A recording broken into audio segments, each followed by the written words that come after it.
diz assim: eu sou o Senhor, o Deus de vocês. Portanto, consagrem-se e sejam santos, porque eu sou santo. Não se contaminem por nenhuma dessas criaturas que rastejam sobre o chão, entre todas as criaturas que se movem sobre a terra. E o 45, para dar uma concluída boa: eu sou o Senhor, que os tirei da terra do Egito, para que eu seja o Deus de vocês. Portanto, sejam santos, porque eu sou santo. Amém. Vou explicar a você o que é que está acontecendo aqui. O povo de Deus, os hebreus, os descendentes de Abraão, de Isaac, de Jacó, foram para o Egito por causa do José. O Jacó teve 12 filhos, um dos 12 era o José. Você conhece a história, né? José do Egito, os seus irmãos, por conta de um sonho que ele teve, tiveram lá um problema de relacionamento, e aí os irmãos o venderam como escravo. E aí, ele foi então para o Egito, e foi trabalhar na casa de Potifar, um líder, uma pessoa importante no Egito. E da casa de Potifar ele teve problema. A mulher de Potifar, quis dar em cima dele, ele não quis ficar com ela para não comprometer a sua santidade no seu relacionamento com Deus. Ele fugiu, a mulher não gostou, e aí inventou a mentira de que ele tinha tentado abusar dela.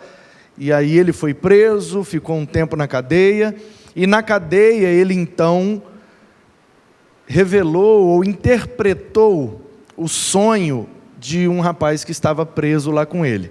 Esse rapaz trabalhava no palácio com o faraó, e aí foi liberto e voltou a trabalhar no palácio. Não sabemos quanto tempo, mas um bom tempo depois, o faraó teve um sonho, das vacas magras, vacas gordas, espigas de milho grande, espigas de milho pequeno. Então aquilo, ninguém conseguia interpretar o que é que significava aquele sonho. E aí o cara lembrou-se: olha, lá na cadeia eu tive um sonho, e tinha lá um rapaz chamado José, e ele era bom nesse negócio de interpretar sonho. Manda chamar ele está preso, está lá na cadeia. E aí o faraó tentou tudo que tinha à sua disposição, os magos, os místicos, a turma lá mais sábia do Egito. Ninguém entendia o que era vaca gorda e vaca magra. E aí o José foi lá e, claro, usado por Deus, interpretou aquele sonho. Olha, vacas gordas é um período de prosperidade, um período de abundância, de abastança. E vacas magras é um período de escassez, de sequidão, de pobreza. Então, faraó, vai ter um período de muita prosperidade, e depois vai ter um período de muita pobreza. O que é que o faraó entendeu? Então eu vou aproveitar agora, que eu estou no tempo da vaca gorda, vou estocar, vou juntar os meus recursos, porque quando chegar o período das vacas magras, eu vou ter recurso, não vou passar dificuldade. O que é que ele fez? Então ele investiu mais ainda nas suas plantações e estocou alimento. Naquele tempo, trigo, que fazia o pão. E aí todos os povos ao redor do Egito, veio o tempo das vacas magras, e quase ninguém tinha mais trigo, tinha mais condição de fazer pão para comer. Só o Egito que tinha. E aí todo mundo que queria comer pão, precisava da farinha do trigo, tinha que ir lá comprar do Egito. Então o Egito, que já era um império, virou uma potência mais forte ainda, porque se só você tem o produto que todo mundo quer, você vende no preço que você quiser, e você acaba lucrando muito. Com isso, o Egito virou uma grande potência imperial, e o faraó, em gratidão ao que José tinha feito, deu a ele o título de governador. Por causa disso, um dia normal de compra de comida, de farinha lá no Egito, os irmãos de José, e aí já tinha se passado muitos anos, eles moravam lá no deserto com o Israel, agora se chamava Israel, que antes era o Jacó, e aí eles vão lá para comprar, e o José os reconhece, e aí pede para eles voltarem, trazer o pai, e tal, e tal, e tal. No final das contas, eles então vêm morar no Egito, eram cerca de 100 a 150 pessoas, todos os descendentes de Jacó naquele tempo. E eles vêm, todos os irmãos, sobrinhos e parentes de José vêm morar no Egito, como hebreus, e eles são ali então bem tratados, porque são parentes do governador José. Centenas de anos depois, aproximadamente uns 400 anos depois, já era outro faraó, já tinha se passado muito tempo, então os hebreus, os parentes de José, já eram cerca de 5 milhões no Egito. Eles foram se multiplicando, tendo filho, tendo neto e bisneto, e naquele tempo eles tinham muito filho mesmo. Então, quando os egípcios assustaram, eles já eram cerca de 5 milhões. E aí o faraó daquele tempo então olhou e falou: olha, esse povo cresceu muito, a gente precisa fazer alguma coisa, porque se esse povo cismar e querer tomar o Egito da gente, vai dar uma guerra, uma rebelião terrível. Então o faraó baixou lá aquela lei que a gente conhece, e aí já entra na história de Moisés, que tinha que matar todos os meninos que nascessem. Por que o faraó proibiu só os meninos e não as meninas? Porque o medo do faraó era que os hebreus tivessem um grande e forte exército de homens fortes para lutar. Então mata os meninos, porque a gente vai enfraquecer a população, vai ter só mulheres, e um exército de mulheres a gente ganha fácil. Esse era o pensamento do faraó. E aí a dona Joquebede ganhou o menino, e aí, com medo dele ser morto, foi lá e colocou ele num cesto, e colocou no rio Nilo, e ele foi descendo o rio, e aí logo mais abaixo, a filha do faraó estava se banhando com suas servas, e viram o cesto descendo, pegaram, e quando viram tinha um menino dentro. Por isso o nome dele é Moisés. Moshe significa tirou da água, ou tirado da água, Moshe. E aí, transliterado para o português, a gente fala Moisés. O que significa isso? Tirou da água o menino. Então ela compadeceu-se daquele menino, levou ele para o palácio e criou como filho dela, ou seja, um neto do faraó. Ele viveu 40 anos ali, aprendeu tudo que tinha de bom e de melhor naquele tempo. Neto do faraó, ele tinha tudo de bom. E aí, com 40 anos, ele vê lá no Egito um soldado egípcio maltratando um escravo hebreu, porque nesse tempo os hebreus já tinham se tornado escravos dos egípcios. E aí ele entra no meio da briga e defende o escravo hebreu. E ele, sendo neto de Faraó, o natural é que ele defendesse o soldado e não o escravo.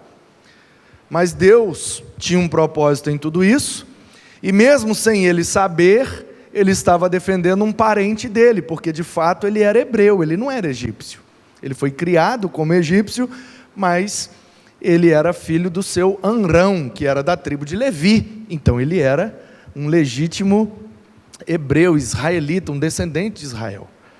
Resultado, ele matou o soldado e com medo fugiu para o deserto e foi lá para Midian. Passou lá mais 40 anos. Aí, por volta dos seus 80 anos de idade, ele está pastoreando as ovelhas do seu sogro, o Jetro, e de repente um pé de mato pega fogo. E era normal, e é ainda normal, pé de mato seco pegar fogo no deserto, porque é muito calor, autocombustão, pega fogo sozinho. É um galinho muito fino, com as folhinhas muito, uma sarça, e aí é galho fino, folha fina, aquilo vai ressecando com o calor do deserto, pega fogo mesmo, isso é normal.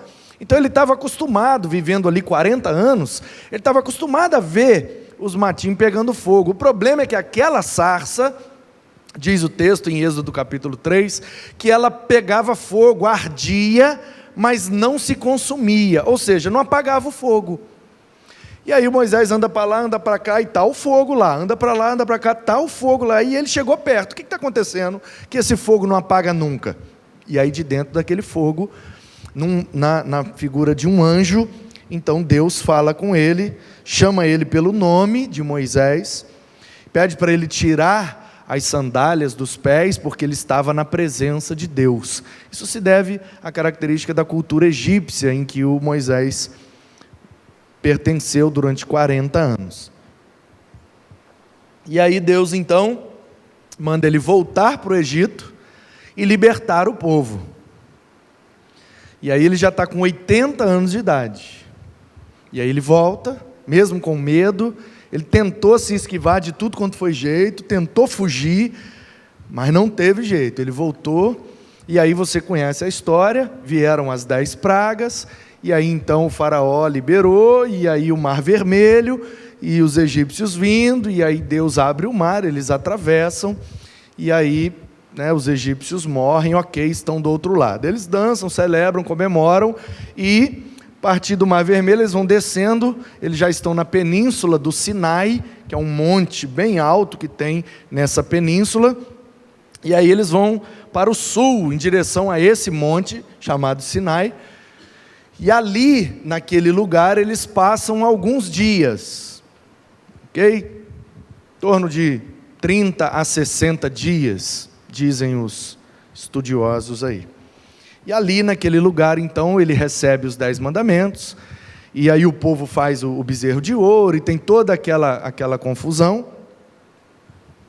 Então eles, orientados por Deus, vão para um lugar chamado Cádiz Barneia, um lugar também desértico, mas já acima, indo em direção a Palestina propriamente dito, e já na Transjordânia, num lugar estratégico onde Deus colocaria eles ali, até que eles tivessem condições de tomar posse da terra. Então eles vão ali para Cádiz Barneia e ficam ali 39 anos e alguns meses, até inteirar os tais 40 anos de deserto. Então por que é que eu estou contando essa história e explicando?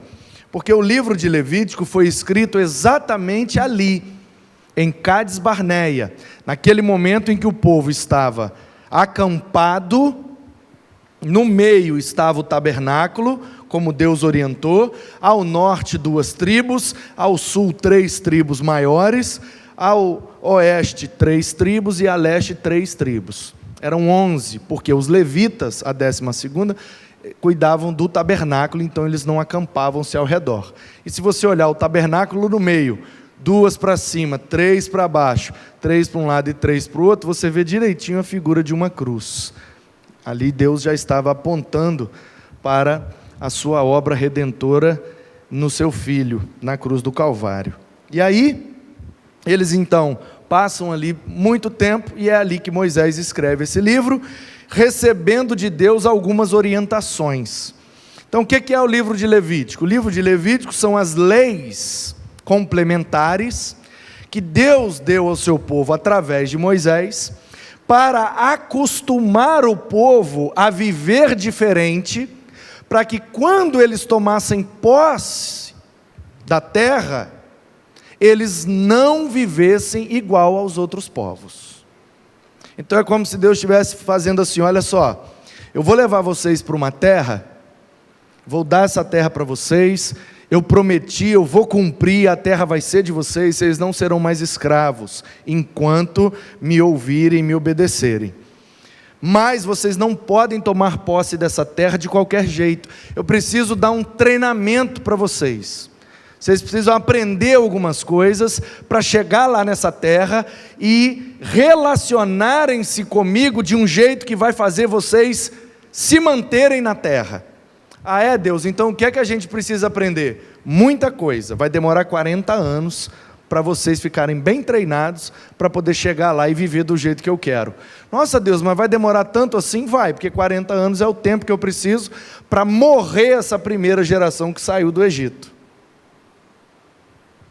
E aí só sobra o Josué e o Calebe, e aí 40 anos depois, quando o Moisés sai de cena e o Josué o substitui e lidera o povo atravessando o Jordão para tomar posse de Jericó e depois de toda a terra, então o Josué e o Calebe saíram do Egito, mas além deles dois, todo mundo que está ali, cerca de 2 milhões, 40 anos depois, ninguém nasceu no Egito, ninguém veio do Egito, todo mundo já é gerado ali no deserto.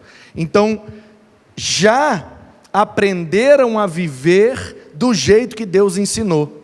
Então por que é que aquela geração que saiu do Egito não pôde tomar posse da terra? Porque aquela geração tinha a cultura egípcia impregnada na cabeça, e eles não queriam abrir mão do que aprenderam no Egito para viver de acordo com o que estão aprendendo agora com Deus. Tanto que eles fizeram bezerro, fizeram um monte de coisa que Deus não queria. Eles blasfemaram. Era melhor estar lá no Egito, pelo menos lá tinha comida. Aí Deus manda comida todo dia do céu para eles. Está muito frio, Deus bota uma coluna de fogo. Está muito calor, Deus bota uma nuvem para fazer uma sombra. E mesmo assim, o povo não queria obedecer a Deus. O povo é difícil, né, gente? Fala a verdade. Povo difícil, né? A gente olha e fala, meu Deus, como é que esse povo era tão desobediente? Aí a gente olha para a nossa vida e vê que a gente é exatamente igual a esse povo. Deus abençoa a gente, Ele dá comida, Ele dá roupa, Ele dá lugar para morar, Ele faz a gente aprender um monte de coisa, e tem muito motivo para sorrir, abençoa demais, mas a gente está sempre preocupado com aquele negocinho que a gente quer reclamar.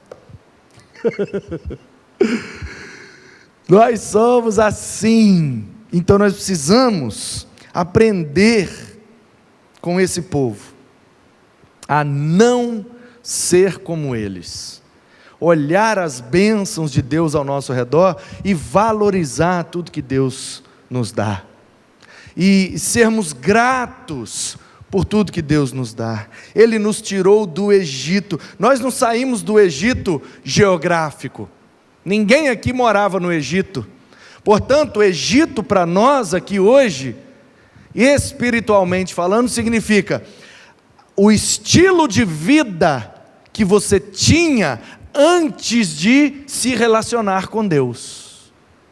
Esse é o nosso Egito, essa é a nossa velha criatura, essa é a nossa natureza pecaminosa. Deus nos tirou dela e nos trouxe para um relacionamento com Ele, e Ele ensina a gente a viver todos os dias. O problema é que a gente é teimoso igual o povo e não quer concordar com Deus. Deus fala, é errado, aí a gente fala, mas não é tão errado assim. Aí Deus fala, isso aqui faz mal, aí a gente fala, mas não faz tanto mal assim. E a gente vai negociando alguns valores e alguns princípios que são muito caros para nós, e a gente acaba não vivendo toda a plenitude da promessa que Deus tem preparado para nós. Por que é que aquela geração que saiu do Egito não habitou na terra da promessa? Porque não queriam ter santidade no relacionamento com Deus. Queriam viver na terra prometida com a cabeça e o estilo de vida do Egito. Não dá, meu irmão, não dá. Estilo de vida do Egito é lá no Egito. Na terra prometida é o estilo de vida das promessas de Deus. Então Deus é muito bom, é muito generoso, Ele abençoa a gente demais, mas Ele tem essa característica, Ele faz questão que para viver na sua presença, seja do jeito que Ele quer. Ele é Deus, Ele definiu assim. Ou a gente aprende isso e pula na bênção, ou a gente fica lutando contra isso e vive sofrendo o resto da vida. Portanto, temos que ter essa consciência. Egito para nós é o estilo de vida que levávamos antes de conhecer a Deus e a sua palavra. Aí Deus nos tira desse estilo de vida e nos traz para termos um relacionamento com Ele. Mas Ele não aceita qualquer tipo de relacionamento. Ele quer que seja um relacionamento santo, ou seja, separado, diferente dos demais. E é exatamente o que está acontecendo aqui. O capítulo 11 de Levítico são as instruções de Deus acerca de quais animais o seu povo poderia comer. São as leis em geral, tanto as leis do que vai fazer no tabernáculo, para o culto, quanto as leis de convivência social e civil, no relacionamento entre um e outro. Não pode roubar o que é do outro, não pode mexer com a mulher do outro, e tal, quanto das leis de orientações individuais. Olha, você tem que se cuidar nisso, você não pode comer essa coisa, você não pode trabalhar no dia de sábado. O que é que Deus está fazendo com o povo? Está reeducando, porque no Egito eles comiam o que tinha. No Egito eles trabalhavam todo dia, e morriam de trabalhar, eram escravos. Aí o que é que Deus está ensinando? Olha, uma folga é importante.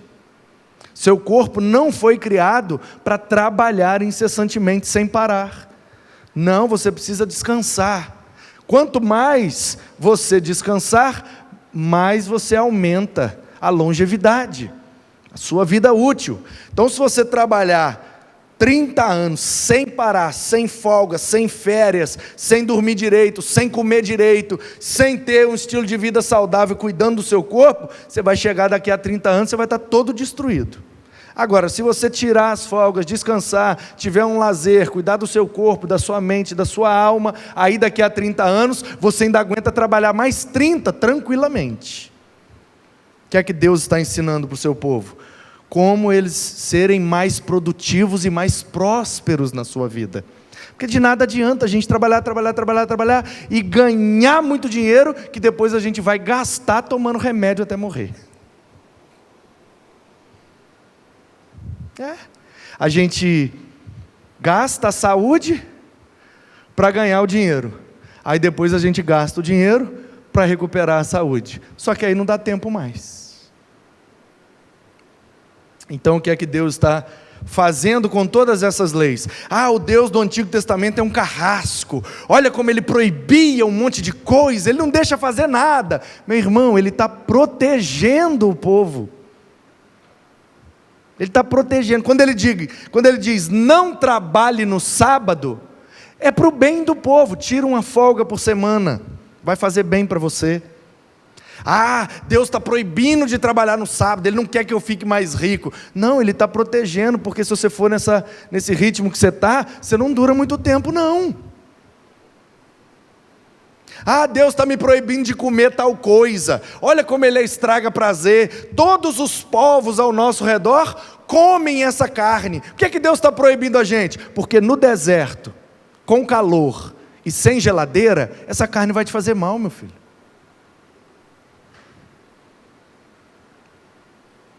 As cozinheiras aqui sabem. Carne de porco, por exemplo, que Deus proibiu aqui no deserto. Pega um bifão de porco e bota ali num sol de meio-dia, no tempo, sem sal e sem refrigeração. Corta lá um bifão de pernil e bota numa panela e bota lá no sol quente, de 11 da manhã até 2 da tarde. Pegou aquele sol, depois você pega esse bife frito e come, para você ver que delícia. Né, Leandro? Leandro é cozinheiro profissional, né? Não é nem cozinheiro, é gastronomista. Ou é gastrônomo? É gastrônomo? Isso aí, gastrônomo. Então o que é que Deus está fazendo? Protegendo o seu povo. Você está entendendo? Está entendendo? O que é que Deus proibiu? Porque Ele quer que o povo dele tenha saúde, que Ele quer que o povo dele passe bem e não passe mal. Então Ele proíbe aqui em Levítico 11, não comer e não ter algumas práticas que no final das contas vai beneficiar o povo. E qual é o objetivo disso? O texto que nós lemos. Vocês precisam ser santos. O problema é que a gente aprendeu numa perspectiva religiosa de que santidade é pureza moral. pureza moral. Eu não bebo, eu não fumo, eu não falo mentira, eu não traio minha esposa, eu não roubo de ninguém, eu sou santo. Isso é também santidade, mas no aspecto moral. Eu não cometo nenhuma imoralidade. Mas a santidade, ela não tem só esse aspecto moral, ela também tem um aspecto individual e social. Porque se eu não minto, não roubo, não traio e não prejudico ninguém, mas eu me prejudico, eu estou perdendo a santidade. Por quê? Porque o meu corpo foi criado por Deus, meu corpo deve ser tratado também com santidade, porque sou templo do Espírito que é santo. Então eu preciso cuidar da minha moralidade, mas também preciso cuidar do meu corpo e cuidar das minhas atitudes na comunidade onde eu convivo, porque algumas atitudes podem não ser consideradas santas. Então não é só a moralidade, é a moralidade também, mas envolve várias outras áreas e vários outros aspectos da nossa vida. Então o que é que Deus está dizendo? Vocês precisam ser separados. Santo na Bíblia, kadosh é o conceito, a pronúncia seria algo parecido com kador, né? Kadosh, que é o gutural ali, né? Então assim, a gente fala no popular kadosh, né? Que é o conceito de santidade. O que é o kadosh? É a separação. Eu tenho isso aqui, e eu vou pegar um negócio daqui e vou separar. O hebreu chama isso de kadosh. Caiu meus lenços tudo ali. Separou, então passou pelo kadosh, pela separação. Então, a maneira mais correta da gente compreender santidade não é focarmos no aspecto moral, ele é importante, mas é focarmos no aspecto de separação.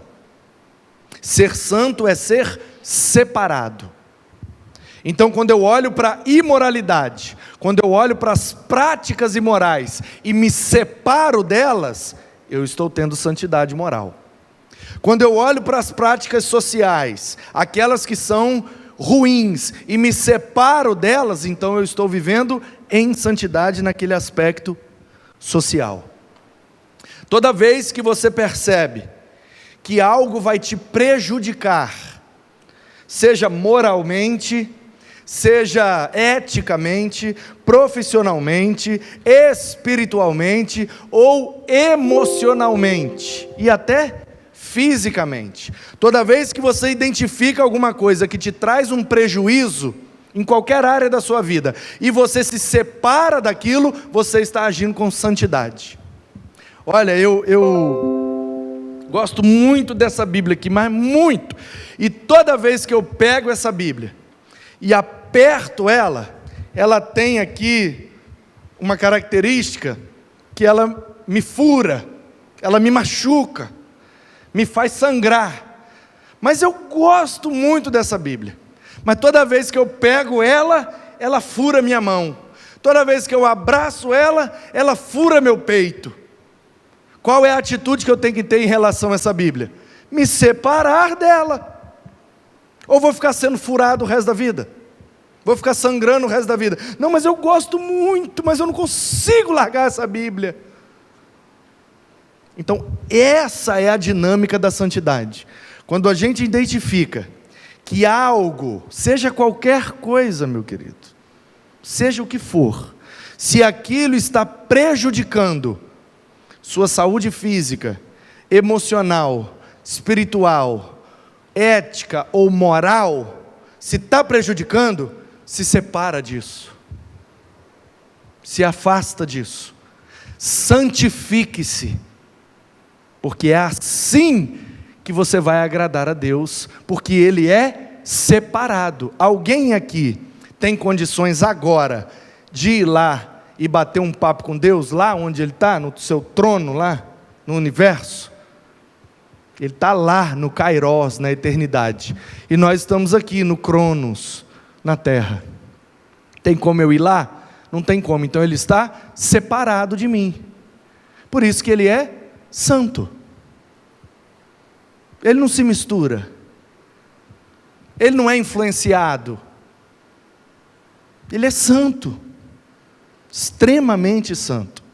E aí o seu filho, que é Deus e que é santo, resolve encarnar. E vem para dentro da barriga da Maria e nasce naquele bebê. E vive durante 30 anos. E aí quando ele aparece aos 30 anos, todo mundo começa a ficar impactado com o que ele falava, com o que ele fazia, a maneira como ele conseguia se separar daquilo que era pecaminoso. O poeta, pessoal de um grupo chamado Estratagema de São Paulo, e o rapaz escreveu uns versos muito bonitos falando sobre isso, e uma frase que ele fala que eu achei linda e poética, que ilustra muito bem o que eu estou querendo dizer, é: a graça da garça, a arte de andar em meio à lama sem sujar as suas penas. Já viu uma garça? Elas andam pelos mangues, elas andam pelas beiras de lagoa, de rio, mas elas sempre estão branquinhas. Elas andam no meio do barro. Já viu? Com aquelas canelonas finas, elas vão assim. Anda no meio do barro, mas sempre estão branquinhas. E é isso que o poeta quis dizer. Assim foi Jesus. Ele andou em meio ao pecado, conviveu com pecadores, ainda assim foi santo em todo o tempo. Esse é o desafio da palavra de Deus para nós nessa noite. Se queremos um relacionamento santo com Deus, devemos ouvir as orientações do Senhor. Se Deus está falando, não mexe com isso, vamos obedecer, é para o nosso bem. Se Deus está dizendo, não misture-se com isso, vamos ouvir, é para o nosso bem. Se Deus está dizendo, não fale essas coisas, não pense nisto, não pratique aquilo, é para o nosso bem. O nosso Deus não é estraga prazeres, pelo contrário, Ele quer nos levar a um estilo de vida que seja plenamente prazeroso. Ele nos deu vida e vida em abundância. Esses prazeres a gente acha que são prazerosos, mas na verdade o prazer é só para nos enganar e nos puxar, porque aí depois é só sofrimento, é escravidão, e a gente não consegue se libertar, não consegue se livrar, e fica sofrendo, angustiado com aquilo o resto da vida. O pecado, ou o diabo, tratam a gente como um chiclete. Você coloca um chiclete na boca, ele está docinho. E aí tem alguns até que vai soltando aquele caldinho docinho, você vai mastigando. Gostinho de morango. Gostinho disso, daquilo. Aí você vai ali docinho, docinho, docinho. Daqui a pouco perde o gosto. É só borracha. O que é que você faz com o chiclete quando ele perde o gosto? Você cospe fora. E pega um outro, docinho. É assim que o diabo o pecado faz com a gente. Enquanto a gente pode servi-los, eles vão mastigando a gente. Mas quando não tem mais nada para tirar, aí a gente é jogado fora. Perdemos tudo e o principal, perdemos o nosso relacionamento com Deus. Portanto, a orientação de Deus é essa: sejam santos, sejam separados. O Egito simboliza a nossa vida antes de Deus, antes de conhecer e relacionar com Deus. Essas carnes aqui que Deus proibiu, simboliza o pecado que nos ronda, que está disponível para nós. Se a gente quiser pecar, todo dia aparece. Todo dia aparece. Como disse, não sei se foi o Spurgeon ou se foi o Billy Graham, mas uma frase linda sobre isso, a questão da tentação, ele diz: para aqueles que desejam cavalgar em rumo ao pecado, sempre terão um cavalo com uma sela preparados para esse destino. Por causa do tempo deles, eles usaram cavalo. Vou traduzir para os nossos dias.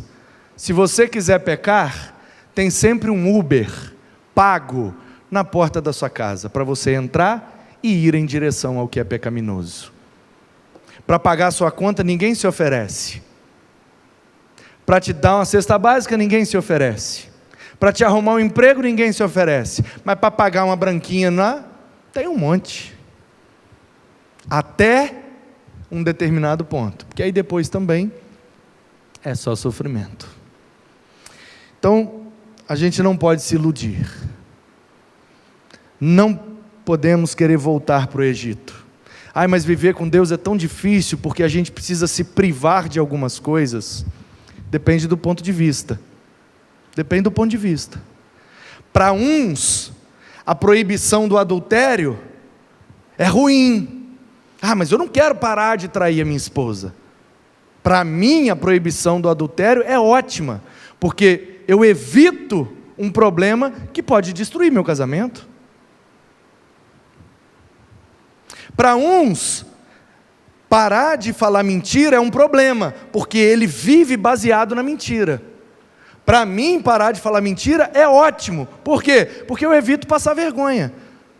Porque o mentiroso, ele acha que está enganando todo mundo, mas ele vive passando vergonha, porque as mentiras são sempre reveladas. Não tem máscara que dure para sempre.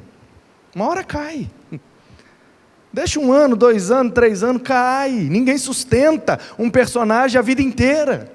Ninguém sustenta uma mentira a vida inteira. Então para que a gente vai viver baseado numa ilusão, se é bem melhor viver baseado na realidade? Percebe, queridos, que todas as proibições de Deus para nós, na verdade, são cercas que Deus coloca para proteger a gente mesmo de não cair nos abismos da vida. Então, esse povo que estava aqui no deserto recebeu as orientações de Deus de uma maneira ruim. Poxa, mas os cananeus, os ferezeus, os heteus, jebuseus, girgazeus, filisteus, todos eles comem essas carnes todas. Eles comem cobra, comem lagarto, comem porco, comem tudo. E Deus não quer deixar a gente comer de nada disso. E Deus está dizendo, é para o bem de vocês. É para o bem de vocês. Para vocês ficarem mais saudáveis e evitar de pegar doença. Porque vocês não têm geladeira e nem freezer para guardar essas carnes. Vai fazer mal para vocês. E aí Deus está dizendo, separem-se. Eu estou treinando vocês a viver diferente deles, a começar pela alimentação. Vocês vão se alimentar diferente. Depois vocês vão vestir diferente. Depois vocês vão falar diferente, depois vocês vão trabalhar diferente. Aí, quando chegar lá na terra, vocês aprenderam a viver e serem diferentes. Esse é o objetivo de Deus, nos ensinar a viver para termos uma qualidade de vida melhor, porque Ele veio para nos dar vida, e vida em abundância. Então, queridos, sejamos santos, separados para Deus, porque Ele merece a nossa santidade.